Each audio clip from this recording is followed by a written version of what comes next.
S ಇದರ ಇನ್ನೊಂದು ಕಡೆಯಲ್ಲಿ ನಾವು ಗಮನಿಸ್ತಾ ಇದ್ವಿ ಭಾರತ ಪಾಕ್ ಗಡಿಯಲ್ಲೂ ಕೂಡ ಈಗ ಹೈ ಅಲರ್ಟ್ ಅನ್ನ ಘೋಷಣೆ ಮಾಡಲಾಗಿದೆ. ಬೆಂಗಳೂರು ವಿಮಾನ ನಿಲ್ದಾಣದಲ್ಲೂ ಕೂಡ ಈಗ ಹೈ ಅಲರ್ಟ್ ಅನ್ನ ಅನೌನ್ಸ್ ಮಾಡಲಾಗಿದ್ದು ಕೆಂಪೇಗೌಡ ಅಂತಾರಾಷ್ಟ್ರೀಯ ವಿಮಾನ ನಿಲ್ದಾಣದಲ್ಲಿ ಹೈ ಅಲರ್ಟ್ ಅನ್ನ ಘೋಷಣೆ ಮಾಡಲಾಗಿದೆ. ಯಾವುದೇ ರೀತಿಯಲ್ಲೂ ಕೂಡ ಸಜ್ಜಾಗಿರಬೇಕು, ಸರ್ವ ಸನ್ನದ್ಧ ರೀತಿಯಲ್ಲಿ ಇರಬೇಕು ಅನ್ನುವಂತಹ ನಿಟ್ಟಿನಲ್ಲಿ ಒಂದ್ ಕಡೆ ಭಾರತ ಪಾಕ್ ಗಡಿಯಲ್ಲಿ ಹೈ ಅಲರ್ಟ್ ಅನ್ನ ಘೋಷಣೆ ಮಾಡಿದ್ರೆ, ಬೆಂಗಳೂರು ವಿಮಾನ ನಿಲ್ದಾಣದಲ್ಲೂ ಕೆಂಪೇಗೌಡ ಅಂತಾರಾಷ್ಟ್ರೀಯ ವಿಮಾನ ನಿಲ್ದಾಣದಲ್ಲಿ ಹೈ ಅಲರ್ಟ್ ಅನ್ನ ಘೋಷಣೆ ಮಾಡಲಾಗಿದೆ. ನಿನ್ನೆಯಿಂದಲೇ ಭದ್ರತೆಯನ್ನ ಅಧಿಕಾರಿಗಳು ಹೆಚ್ಚಿಸಿದ್ದಾರೆ. ಅಧಿಕಾರಿಗಳಿಂದ ಅನುಮಾನಾಸ್ಪದ ವ್ಯಕ್ತಿಗಳ ವಿಚಾರಣೆ ಕೂಡ ನಡೀತಾ ಇದೆ. ಏರ್ಪೋರ್ಟ್ ಸುತ್ತಮುತ್ತ ಮಫ್ತಿ ಪೊಲೀಸರನ್ನ ನಿಯೋಜನೆ ಮಾಡಲಾಗಿದೆ.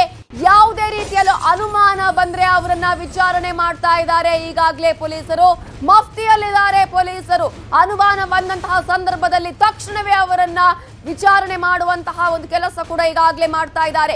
ಏರ್ಪೋರ್ಟ್ ನಲ್ಲಿ ಮೊದಲಿಗಿಂತಲೂ ಹೆಚ್ಚಿನ ತಪಾಸಣೆಯನ್ನ ಹೆಚ್ಚಿಸಲಾಗಿದೆ. ವಿಮಾನದಲ್ಲಿ ಪ್ರಯಾಣಿಸುವ ಪ್ರತಿಯೊಬ್ಬರ ಮಾಹಿತಿಯನ್ನ ಕೂಡ ಅಲ್ಲಿ ಕಲೆ ಹಾಕಲಾಗ್ತಾ ಇದೆ. ಪ್ರತಿಯೊಬ್ಬರ ಮಾಹಿತಿಯನ್ನ ಕೂಡ ಸಂಗ್ರಹ ಮಾಡ್ತಾ ಇದ್ದಾರೆ ಅಧಿಕಾರಿಗಳು, ವಿಚಾರಣೆಯನ್ನ ಮಾಡ್ತಾ ಇದ್ದಾರೆ ಅಧಿಕಾರಿಗಳು.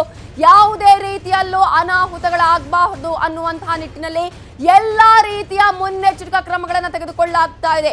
ಒಂದು ಕಡೆ ನೇರವಾಗಿ ಯುದ್ಧ ಮಾಡುವ ಸಾಧ್ಯತೆ ಇದೆ, ಮತ್ತೊಂದು ಕಡೆ ಆಂತರಿಕವಾಗಿಯೇ ಇಲ್ಲೇ ಇನ್ನಷ್ಟು ಅನಾಹುತವನ್ನ ಹೆಚ್ಚಿಸುವ ಸಾಧ್ಯತೆಗಳು ಇದೆ. ಆ ಕಾರಣಕ್ಕಾಗಿ ಇಲ್ಲೇ ಏನಾದ್ರೂ ಅನಾಹುತಗಳು ಸೃಷ್ಟಿಯಾಗದ ರೀತಿಯಲ್ಲಿ ಎಲ್ಲಾ ವಿಧಾನದಲ್ಲೂ ಕೂಡ ಹೈ ಅಲರ್ಟ್ ಅನ್ನ ಘೋಷಣೆ ಮಾಡಲಾಗಿದೆ. ಈಗಾಗಲೇ ಮಫ್ತಿಯಲ್ಲಿದ್ದಾರೆ ಪೊಲೀಸರು. ಯಾರೇ ಅನುಮಾನ ಬಂದ್ರು, ಅನುಮಾನದ ರೀತಿಯಲ್ಲಿ ನಡ್ಕೊಂಡ್ರು ಕೂಡ ಅವರನ್ನ ವಿಚಾರಣೆ ಮಾಡ್ತಾ ಇದ್ದಾರೆ.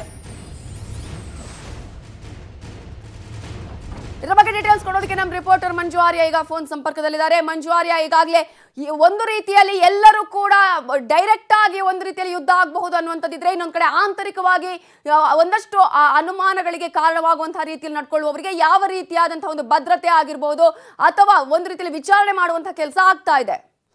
ಖಂಡಿತ ನವಿತಾ, ಗಡಿಯಲ್ಲಿ ರೆಡ್ ಅಲರ್ಟ್ ಅನ್ನ ಘೋಷಣೆ ಮಾಡಿರುವಂತಹ ಹಿನ್ನೆಲೆಯಲ್ಲಿ ಏನು ಭಾರತದ ಎಲ್ಲಾ ಒಂದು ವಿಮಾನ ನಿಲ್ದಾಣದಲ್ಲೂ ಕೂಡ ಅಷ್ಟೇ ಹೈ ಅಲರ್ಟ್ ಅನ್ನ ಘೋಷಣೆ ಮಾಡುವಂತೆ ಕೇಂದ್ರ ಸರ್ಕಾರದಿಂದ ಒಂದು ರವಾನೆ ಕೂಡ ಅಷ್ಟೇ ಮಾಹಿತಿ ರವಾನೆ ಆಗಿತ್ತು. ಈ ನಿಟ್ಟಿನಲ್ಲಿ ಬೆಂಗಳೂರಿನ ಕೆಂಪೇಗೌಡ ಅಂತಾರಾಷ್ಟ್ರೀಯ ವಿಮಾನ ನಿಲ್ದಾಣದಲ್ಲಿ ಕೂಡ ಅಷ್ಟೇ ಅಧಿಕಾರಿಗಳು ಈಗಾಗಲೇ ಹೆಚ್ಚಿನ ಭದ್ರತೆಯನ್ನು ಕೂಡ ಅಷ್ಟೇ ಈಗಾಗಲೇ ಮಾಡಿದ್ದಾರೆ. ಜೊತೆಗೆ ಸ್ಥಳೀಯ ಪೊಲೀಸರ ಒಂದು ನೆರವಿನಿಂದ ಏರ್ಪೋರ್ಟ್ ನ ಸುತ್ತಮುತ್ತಲೂ ಕೂಡ ಅಷ್ಟೇ ಭದ್ರತೆಯನ್ನು ಹೆಚ್ಚಿನ ಮಾಡಿದ್ದಾರೆ. ಜೊತೆಗೆ ಮಫ್ತಿಯಲ್ಲಿ ಕೂಡ ಅಷ್ಟೇ ಕೆಲವೊಂದು ಪೊಲೀಸರನ್ನ ಏರ್ಪೋರ್ಟ್ ನಲ್ಲಿ ನಿಯೋಜನೆ ಕೂಡ ಮಾಡಲಾಗಿರುವಂತದ್ದು.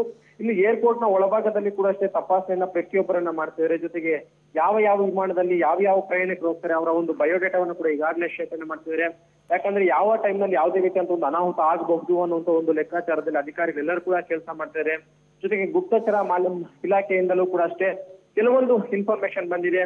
ಉಗ್ರರು ಯಾವ ಟೈಮ್ ನಲ್ಲಿ ಎಲ್ಲಿ ಬೇಕಾದ್ರೂ ದಾಳಿ ಮಾಡಬಹುದು ಅನ್ನುವಂತ ಒಂದು ಇನ್ಫಾರ್ಮೇಶನ್ ಬಂದಿರುವಂತ ನಿಟ್ಟಿನಲ್ಲಿ ಎಲ್ಲಾ ಅಧಿಕಾರಿಗಳು ಕೂಡ ಅಷ್ಟೇ ಅಲರ್ಟ್ ಆಗುವಂತ ಈಗಾಗಲೇ ಒಂದು ಕೇಂದ್ರದಿಂದ ಸೂಚನೆ ಬಂದಂತ ನಿಟ್ಟಿನಲ್ಲಿ ಅದರಲ್ಲೂ ಪ್ರಮುಖವಾಗಿ ವಿಮಾನ ನಿಲ್ದಾಣದಲ್ಲಿ ಹೆಚ್ಚಿನ ಭದ್ರತೆಯನ್ನು ಕೂಡ ಈಗಾಗಲೇ ಕೈಗೊಂಡಿರುವಂತದ್ದು. ಅದರಂತೆ ಬೆಂಗಳೂರು ಅಂತಾರಾಷ್ಟ್ರೀಯ ವಿಮಾನ ನಿಲ್ದಾಣದಲ್ಲಿ ಕೂಡ ಅಷ್ಟೇ ಭದ್ರತೆಯ ಜೊತೆಗೆ ತಪಾಸಣೆಯನ್ನು ಕೂಡ ಅಷ್ಟೇ ಈಗಾಗಲೇ ಹೆಚ್ಚಳ ಮಾಡಿರುವಂತಹದ್ದು. Navitha, okay, thank you Manju Arya ಡೀಟೇಲ್ಸ್ಗೆ.